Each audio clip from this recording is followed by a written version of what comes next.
Because of the treatment you've refused and because of the doctors. I'm not refusing treatment. Don't interrupt me. That's twice. That, my friends, warrants an unapologetic pimp hand.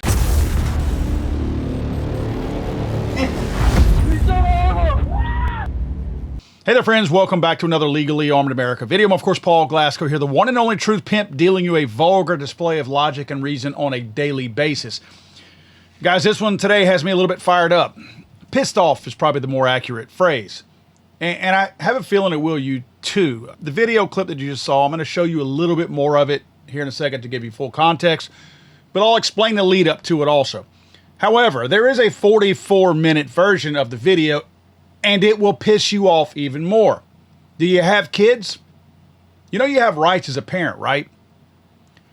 There are states and bureaucracies out there who are stealing the rights of parents when it comes to their children, more specifically when it comes to treating your children with chemicals. Welcome to the apocalypse, folks. Look, today I'm going to be ripping the mask off of these blood-sucking vampires in Big Pharma, the gutless doctor puppets, and the authoritarian thugs at Department of Children and Families who were straight up kidnapping kids for cash in the state of Florida. It's happening elsewhere too. This story is in Florida. If you're a parent with balls, this will make your blood boil. I'm talking about medical kidnapping, and it is the ultimate overreach.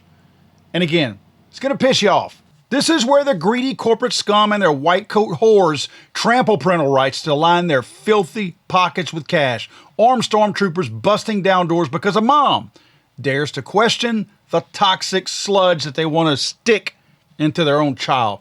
Today I'm talking about the Kinley Zuraf case, and I hope I'm pronouncing the last name properly. This is a crazy case that happened a couple of years ago in Florida, but guess what? Still ongoing. Let me bring you up to speed and get to the heart of this abomination, the Kinley Zuraf atrocity, which really came to a head on March 6th of 2024. This was in Navarre, Florida. Joy Zuraf, a fierce mom battling for her 5-year-old daughter, Kinley, who had cystic fibrosis, gets her world completely nuked. Let's remember that cystic fibrosis is a horrible thing that clogs the lungs and guts with basically crap. It's brutal. But Joy wasn't some junkie neglector. She was a warrior mom trying to do the right thing for her child instead of making her worse. Let's talk about quality of life, right? Now, I want to interject real quick. This is where I want to say that I am the father of a special needs son who cannot advocate for himself. He's nonverbal, doesn't cognitively understand what's going on around him. This is the mother in this story of a very young child. She is the advocate for her child. And this is something that I don't see enough of, where parents are advocating for their child. In other words, they just allow doctors because somehow doctors know more than everybody else just because they memorize things in a book. Doctors are notorious for forcing drugs onto parents for various reasons, whether it's profit or just ego or just this is what the book says to put in your kid. They don't question the side effects or the negative things that could happen to these children. And really, it's our job as parents to do that. Because again, our kids can't. They think mom and dad wouldn't do anything to harm me. So the doctors put Kinley on Trikafta. This is Vertex's overhyped poison pill. And bam, side effects hit the young lady like a freight train. Joy, the mother, being an advocate for her child, dives into the black box warnings on these medications, which includes liver shredding, organ failure, transplants, even death in kids with no prior issues. The mom demands second opinions. That's her right. She explores safer alternatives like natural protocols, which, again, is her right, especially under Florida Statute 39.0150, which says that parents can chase better options without getting branded being neglectful. But no, the pharma whores at the hospital weren't having it. Nemours Children's Hospital snitches out Joy for her, quote, medical neglect. DCF, which is the Department of Children and Families, snags a rubber stamp court order without Joy even getting a whisper or a hint about what's going on. Then armed sheriff thugs and DCF goons storm the home like it's some kind of a drug bust. Now this is where I'm going to show you the clip, at least a larger portion of the clip than what I showed at the beginning. I want to set this up for you, so bear with me for a second because you have to understand the context of it to understand truly what's going on here. And I think it will enrage you more when you realize what's going on and you hear how it's being delivered to this mom who's being told that her child is about to be taken away from her. There's, of course, this smug bitch in the red shirt. More on her in a second. She says, she's coming with me tonight. Act a fool or calm down, but make no mistake, she's effing leaving. Zero empathy for this mother whose child is about to be taken from her. Just raw, boot on the neck dominance. Here's the video. Okay, so here's what's going to happen today. All right, and you need to yourself. We are taking Kinley with us. Okay?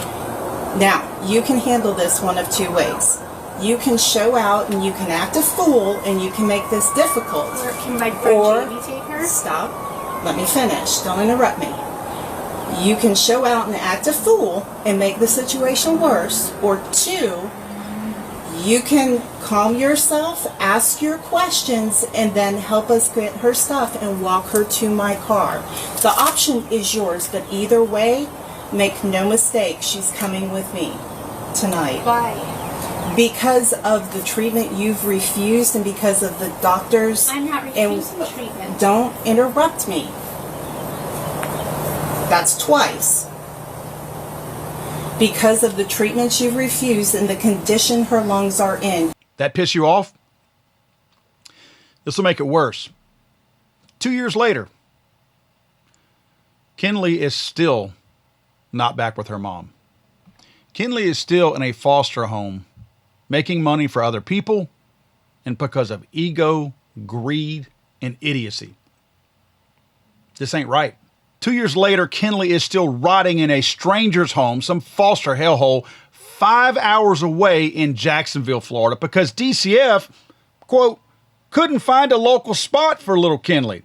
Bull crap. These people are covering for their trafficking pipeline, and they're making it hard on the mother on purpose. Joy, since then, has been gagged. She's muzzled from spilling full dirt, but she is clawing back in court like a good mom would do. A February 9th hearing packed with patriots. Even Senator Don Gates showed up. Judge Scott Duncan kicks the can down the road to April 23rd of this year. And Joy, the mom, with a couple of new attorneys, small victory, but the bastards still hold her kid hostage, right?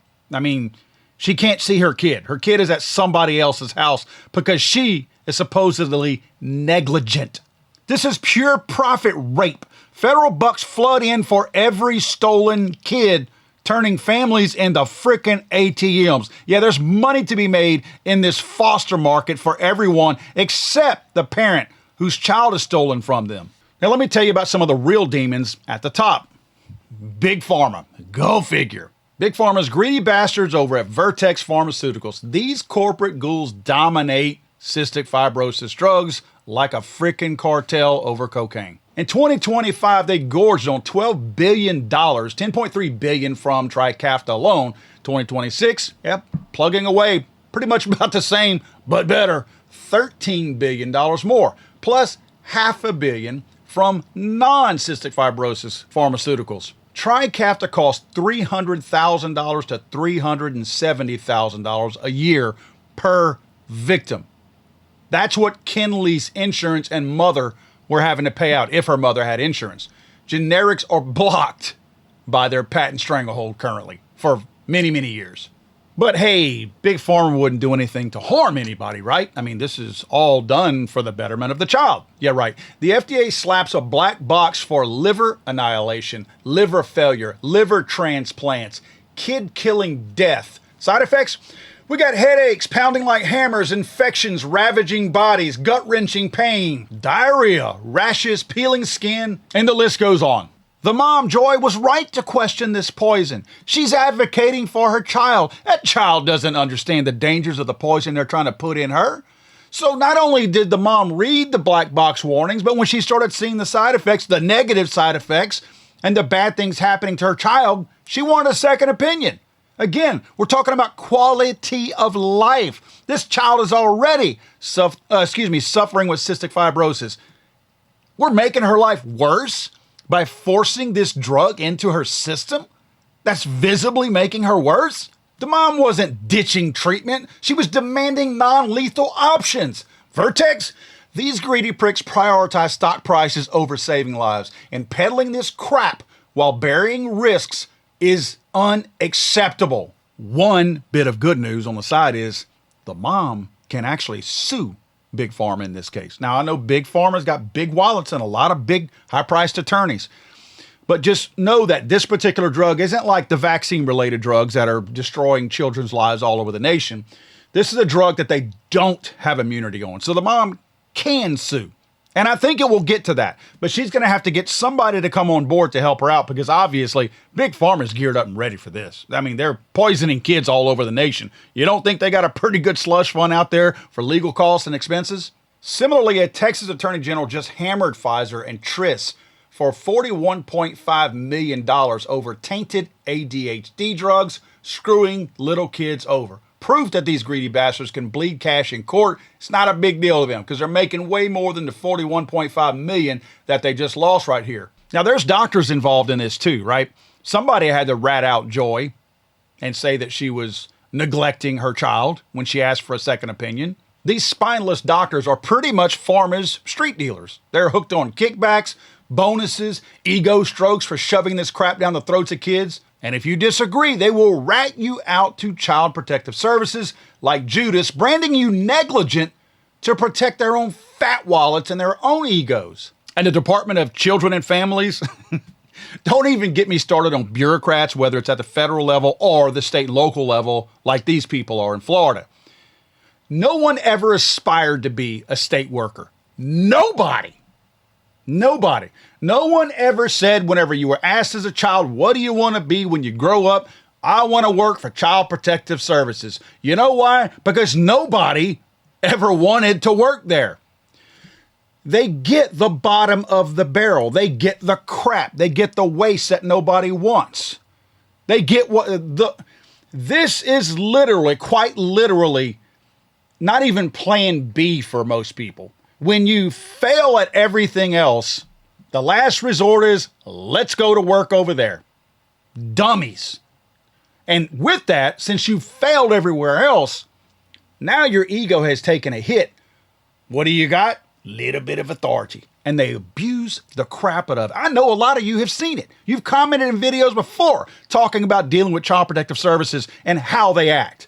It's because they have bruised egos. Because they have flunked and failed every single other place that they have been. And now they feel like they have a foothold in something and they can use it against you. They hate you because you are better than them.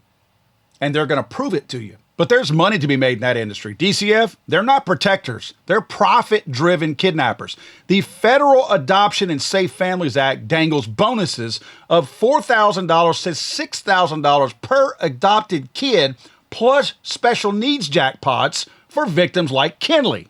In Florida cesspool, they have secret hearings, zero transparency, workers are busted for fraud, but greenlit for family destruction. They hit quotas on the regular, stuffing foster mills, guzzling Title 4E funds while shredding these families' lives. Abolish this abomination. It's a freaking cartel that's destroying families in the state of Florida, and I know every other state in the country too. Whistleblowers have even come out saying DCF ignores actual abuse. They hunt parents defying the machine, basically is what they do. And Florida, in some cases, not this, has come down on scandals at the state level. Again, just not here. Not too long ago, 31 workers were axed for food stamp scams. But kid snatching? Party on. Parents are gagged, threatened with more theft if they squeal. And Kinley's case is just the tip of the iceberg. This is not some isolated case that I'm just angry about. This is a national genocide with families. Maya Kowalski, Florida hospital jails her for 87 days on man causing bullcrap. I'll list other cases, but this is one of the other bigger ones out there that proves to you what's going on and that if you fight, you can beat these people at their own game. In this case, Maya was admitted to the hospital at age 10 for severe pain. She'd previously been diagnosed with complex regional pain syndrome by another physician. Hospital staff became concerned about her mother's medical advocacy and reported suspected medical child abuse, which is sometimes referred to as, and I hope I pronounce this right, Munchausen by proxy. The Florida Department of Children and Families intervened. Maya was kept in the hospital for 87 days until court authority while the state investigated. Her mother, Beta Kowalski, later died by suicide during the separation. It was all over this case and how her daughter was being treated. The lawsuit, the family sued the hospital alleging false imprisonment, battery, fraud, and intentional infliction of emotional distress. Again, ultimately ending in the mother's suicide. In November of 2023, a Florida jury awarded the Kowalski family approximately $261 million in damages. The hospital stated it acted out of concern for the child's safety and has pursued post-trial motions and appeals. That's freaking sickening because they bleed these families dry of money, of course, and then emotional wealth, right? They just drain them. Now I saved the best for last, or let's say the worst for last. The ass in the red shirt that takes this whole thing as a massive ego trip that she probably bragged to her other little fat girlfriends about over some cheap light beer that evening. Anne Gray, the condescending, smug, fat-ass, dismissive, power-tripping bully drunk on authority. Reports in this case highlighted her as unnecessary and rude, fumbling basic details like medical instructions, relying on a mom to tell her how to administer the medications for the daughter that she was stealing from the mother, and coming off as an incompetent, arrogant, literally having no idea butthole. Now get this, and you'll appreciate this. Before her job at DCF, she was a deputy sheriff. See where she learned that authoritarian vibe of hers? Yeah. Now you'll notice the chunky lesbian chick in the blue shirt to the left over there. That is actually the lead person on this little investigation and child theft. So the fat chick in the red shirt was not the main one. The blue chick shirt was actually the lead person here. You can see her little smug attitude also. She was ultimately fired. And guess what? Red shirt porker, she was fired as well. Reports confirm that she lost her job amid the backlash from the viral video and case scrutiny. And this is funny, in a desperate bid to save her worthless little job, Gray hit up former case families and contacts for character reference letters or affidavits, begging them to vouch for her, quote, professionalism, while accusations of rudeness, retaliation, and incompetence piled up. Kind of backfired on her. The people weren't taking her side. Advocacy posts exposed this as her scrambling to appeal or mitigate the fallout, but it didn't save her. She gone. Now, the reason why I'm putting this video out is not just to advocate for children. This case, again, came to a head about 2 years ago. It's because this is ongoing. Little Kinley is still not with her family. She is 5 hours away from her mother. And again, please don't tell me that that just was the best place they could put her. They did that crap on purpose to make it harder on the mother and to show them they could do whatever they wanted to. Folks, this should enrage every parent out there. Ron DeSantis, first of all, the Florida governor, he needs to know about this, along with every Florida representative out there at the state and federal level. In fact, if you go to freekinley.com, you can actually see more of the story and follow up on this. And by the way, I have reached out to the mother to see if I can interview her for this. I will say this, if you watch the whole 44-minute video, it'll piss you off. Because they go into her home. They go into Joy's home. And the mom, I'm not going to show part of the video because I think it will, I'm not just looking for clicks here. It'll make you so mad that you'll engage with this video. It'll piss you off. Poor mom is holding Kinley as she collects her medication to give to this, trying to watch how I describe the chick in the red shirt. The mom is gathering the medication while she's crying, while she's holding her young Kinley, getting the medication she needs, knowing that she's about to hand over her child for something that she got blamed for when she was just looking out for her child because her child couldn't say, I don't want to take this medication because it's hurting me. And I doubt, this is probably the hardest part watching the video, I doubt the mom realized while she was holding that little baby, collecting the medication to give to this smug fat bitch in this red shirt. I doubt she knew that that was going to be the last time she would be holding her child for 2 years, folks. Folks, I think we need to nuke the incentives for this little foster scam out there because people are making money off of it. the physicians, the hospitals, the foster people. Everybody is making out like bandits except for the families whose kids are being stolen from them. We need to crucify these false reporting doctors. And we need to pray that these people don't show up, like they did in this case, to the wrong house, if you know what I mean. There are a lot of you watching out there.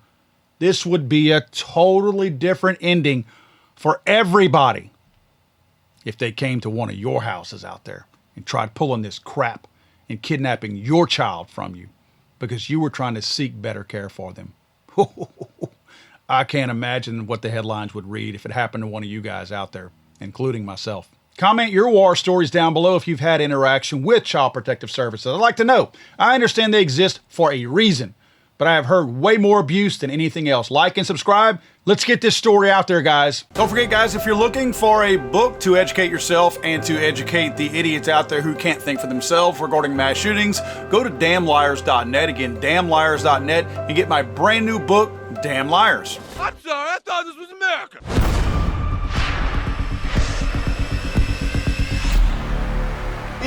Is hanging around.